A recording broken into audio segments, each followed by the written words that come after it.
Oi, gente! Tudo bem com vocês? Eu espero que sim. Pra quem não me conhece ou não lembra de mim, eu sou a Thalia Gabi e hoje eu vim aqui conversar com vocês sobre o quarto assunto aí da nossa revisão de física. Se tu ainda não entrou no nosso grupo do Telegram, olha o link que tá aqui na descrição desse vídeo, entra agora mesmo, porque lá tá o material teórico dessas revisões. E não vai ter só essas revisões, porque eu sei que elas estão sendo bem superficiais, é mais para descargo de consciência mesmo. Depois a gente vai aprender biologia aprofundada, vai ter material, vai ter questão, vai ter um monte de coisa, então entra no grupo, não perde essa oportunidade. Certo? Espero estar te ajudando com as aulas. Vamos falar um pouquinho hoje sobre eletricidade e eletromagnetismo. Bom, pessoal, o assunto de hoje, então, como vocês já sabem, é eletricidade e eletromagnetismo, certo?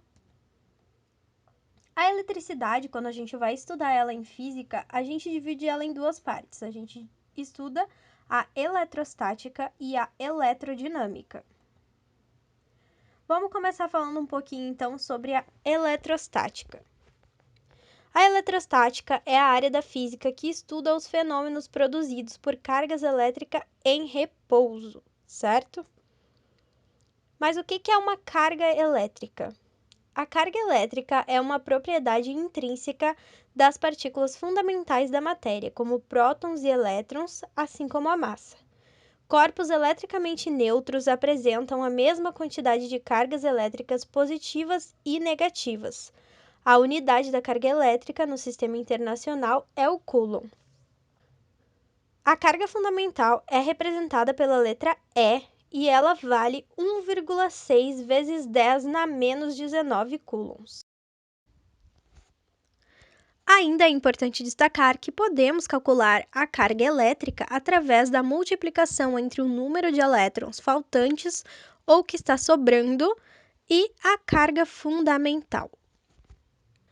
Agora a gente vai falar sobre a eletrização. Eletrização, então, é todo o processo capaz de gerar uma diferença entre o número de carga positiva e negativa de um determinado corpo. A eletrização, ela pode ser de três tipos. O primeiro tipo do qual a gente vai falar é a eletrização por contato. Ela envolve dois corpos condutores e pelo menos um deles deve estar eletricamente carregado. Quando os dois corpos entram em contato, as suas cargas elétricas dividem-se até que os dois estejam sob o mesmo potencial elétrico. Ao final do processo, os corpos apresentam o mesmo sinal de cargas. Aqui embaixo, então, a gente pode observar um exemplo, de eletrização por contato. A gente tem um corpo carregado positivamente e um corpo que está inicialmente neutro, sem nenhuma diferença aí de cargas, Ele tem o mesmo número de cargas positivas e negativas, portanto, elas se anulam e ele fica neutro. Aqui são os dois corpos em contato, o corpo positivo e o corpo neutro. As cargas elas vão se distribuindo por igual, de acordo, claro, com o tamanho, de cada corpo. E no final, a gente tem os dois corpos eletrizados e ambos carregados com cargas de mesmo sinal. Então, isso caracteriza a eletrização por contato. Já aqui, a gente vai ver a descrição, então, da segunda eletrização, que é a eletrização por atrito. Ela envolve o fornecimento de energia para dois corpos por meio da fricção entre eles. Durante a fricção, alguns elétrons são arrancados de um dos corpos, sendo capturados em seguida pelo outro corpo. Para tanto, é necessário verificar a afinidade desses dois corpos nesse tipo de eletrização em uma consulta à série triboelétrica. Então, aqui a gente está simulando uma eletrização por atrito, certo? Tem um pedaço de seda e um pedaço de vidro e ambos estão sendo atritados entre si. No final, o vidro acaba positivamente carregado e a seda negativamente carregada, certo? Então, a seda, ela arrancou elétrons do vidro nesse processo de atrito. Por que a gente precisa consultar a série triboelétrica? Quando a gente consulta essa série, a gente já tem mais ou menos a noção de qual dos objetos vai sair positivo e qual deles vai sair negativo, certo? Eu vou mostrar então a série para vocês. Aqui a gente tem a série triboelétrica, a gente tem os elementos mais positivos para cima e os elementos mais negativos para baixo. Então, vocês veem que conforme vai descendo, vai ficando mais negativo. Se a lã for atritada com a fibra sintética, muito provavelmente a fibra sintética vai ficar positiva e a lã negativa. Porém, se a lã for atritada com a pele de um gato, a lã vai ficar positiva e a pele do gato vai ficar negativa, certo? Então, é bem assim que funciona. Você precisa analisar qual a posição e qual a relação entre, a posição desses objetos que estão sendo atritados de acordo com a série triboelétrica.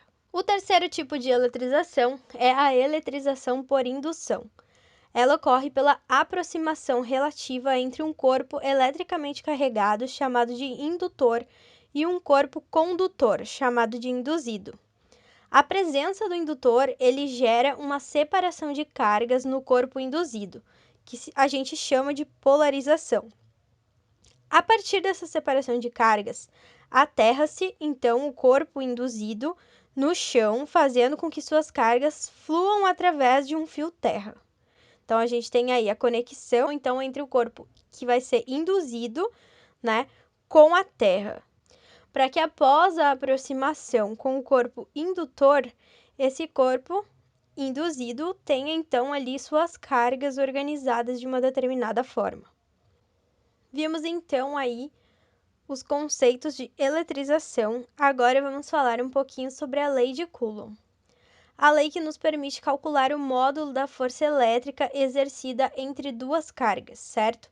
Essa lei, ela determinou, então, a fórmula da força elétrica como o produto entre a constante eletrostática do vácuo com a razão entre o produto das cargas elétricas em questão e a distância entre elas ao quadrado. Então, aqui a gente tem a representação da fórmula, onde F representa a força elétrica, certo? Que vai ser calculada através dessa fórmula. O K0 aqui representa a constante eletrostática no vácuo. Tem um valor fixo, que é 9 vezes 10 na 9, tá? O Q1 e o Q2, que representa as cargas elétricas 1 e 2, que são as cargas elétricas em questão, e o D ao quadrado, que é a distância entre as cargas 1 e 2 em metros, certo? Temos também, então, aí agora a definição de campo elétrico. O campo elétrico é uma grandeza física vetorial atribuída a cargas elétricas. Toda carga elétrica influencia o espaço ao seu redor por causa de seu campo elétrico. Podemos entender o campo elétrico, portanto, como a influência que as cargas elétricas exercem em seus arredores. A unidade do campo elétrico no sistema internacional é Newton por Coulomb, ou volts por metro, certo? Aqui a gente tem, então, a fórmula do campo elétrico, que é representada pela constante, da eletrostática no vácuo aqui, multiplicando a carga elétrica, dividido pela distância entre as cargas ao quadrado. É importante lembrar, com relação à eletrostática, que toda carga elétrica influencia o espaço ao seu redor por meio de uma grandeza física vetorial chamada de campo elétrico. Além disso, lembrar que o campo elétrico é a medida da força elétrica estabelecida sobre cada unidade de carga. As linhas perpendiculares às linhas do campo elétrico definem o módulo do potencial elétrico produzido pelas cargas elétricas. A energia potencial elétrica entre duas cargas é uma grandeza escalar que é dada em Joule e mede a quantidade de energia associada à repulsão e à atração mútua entre cargas elétricas. Por fim, lembrar que o módulo da força elétrica entre duas cargas elétricas pode ser determinado a partir da lei de Coulomb. Vamos entrar agora, então, em eletrodinâmica. A eletrodinâmica é a área da física que estuda o comportamento das cargas elétricas em movimento. O primeiro conceito importante da gente lembrar da eletrodinâmica é o conceito de corrente elétrica. A corrente elétrica é o fluxo ordenado de partículas portadoras de carga elétrica ou o deslocamento de cargas dentro de um condutor, quando existe uma diferença de potencial elétrico, certo? Aqui a gente tem então a fórmula, né, da corrente elétrica, que é a razão entre a carga elétrica e a variação do tempo. O segundo conceito importante é a potência elétrica, que é a taxa na qual a energia elétrica é convertida em outra forma, como luz, calor ou energia mecânica, por exemplo. Para calcular a potência elétrica, a gente precisa multiplicar a diferença de potencial pela corrente elétrica.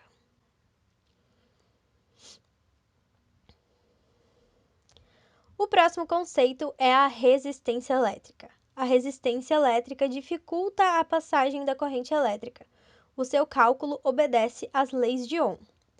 Então, a gente tem aqui a primeira lei de Ohm que determinou essa primeira fórmula, onde a resistência elétrica ela é calculada através da razão entre a diferença de potencial e a corrente elétrica. Com a segunda fórmula da lei de Ohm, a gente pode calcular a resistência elétrica, então, através da resistividade do condutor vezes o comprimento desse condutor dividido pela área de secção transversal. Para finalizar, então, a gente vai falar um pouquinho sobre o conceito de eletromagnetismo. Se você ainda não estudou sobre eletromagnetismo, eu te aconselho que você busque mais informações sobre isso. Aqui a gente vai só pincelar um pouquinho do conceito e basicamente isso, certo? Mas eu aconselho que você busque mais informações sobre essa parte da disciplina também e que você se aprofunde ainda mais também na eletricidade. O eletromagnetismo é a parte da física que relaciona a eletricidade e o magnetismo. A teoria baseia nos seguintes princípios. O primeiro, cargas elétricas em movimento, elas geram campo magnético, tá? Não só campo elétrico, mas campo magnético. E segundo, a variação de fluxo magnético produz campo elétrico. Então, a gente tem aí no eletromagnetismo a correlação entre o campo magnético e o campo elétrico e, por consequência, também a correlação da eletricidade e do magnetismo. Campo magnético, então, é o resultado da movimentação das cargas elétricas. Já o campo elétrico é o resultado da variação do fluxo magnético, ou seja, da indução eletromagnética para gerar um campo elétrico, certo? Visto aí os conceitos, então, de eletricidade e eletromagnetismo, eu vou encerrando essa aula. Acabou aí a nossa revisão de física, né? Espero que tenha ajudado vocês, de alguma maneira, a relembrar fórmulas e conceitos básicos relacionados a esses assuntos. Hoje, vamos ficando por aqui. Não esquece de entrar lá no nosso grupo do Telegram pra gente manter contato, pra você tirar dúvidas e também porque vão ter algumas atividades mais de participação mesmo, onde a gente vai conversar, a gente vai marcar sala de vídeo pra gente revisar não só a biologia, né, quando a gente entrar na biologia, mas também pra gente conversar sobre assuntos importantes que podem ser aí temas de redação do Enem, enfim, pra gente debater bastante coisa e somar na preparação de vocês aí no pré-vestibular, certo? Se tu ainda não entrou no grupo, então te apressa, entra no grupo. Eu espero que tu esteja gostando das aulas, eu espero que as próximas aulas te ajudem ainda mais do que essas. Por hoje era isso que eu tinha pra trazer pra vocês. Um grande beijo, tchau, tchau, até o próximo vídeo.